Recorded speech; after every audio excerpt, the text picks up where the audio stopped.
I am the tofu golem. Please enjoy the video. You begin by locking the schema and examples so outputs are consistent. Define field names and types, then choose whether you use the API or the web UI. Once done, craft a precise seed prompt that shows 1 or 2 example rows and the exact output format like CSV or JSON. You should include delimiters and quoting rules. Make sure to set temperature low for deterministic responses and include error handling instructions in the prompt to reduce malformed rows. Next, you scale by batching prompts and automating extraction. Send controlled batches with unique seeds, include row numbers for traceability. Once responses arrive, run schema validation, check types, rejects patterns, and parse JSON or CSV to detect anomalies. If using the API, implement retry logic and respect rate limits.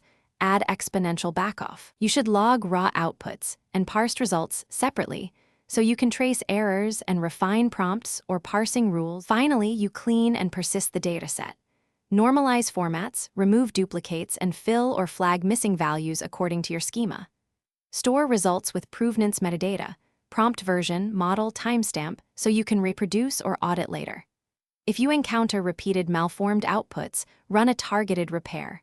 Refine the prompt with stricter examples, add sanity check filters, or post-process with deterministic parsers. A key troubleshooting tip: when things go wrong, isolate a minimal failing prompt and iterate until outputs are consistently valid.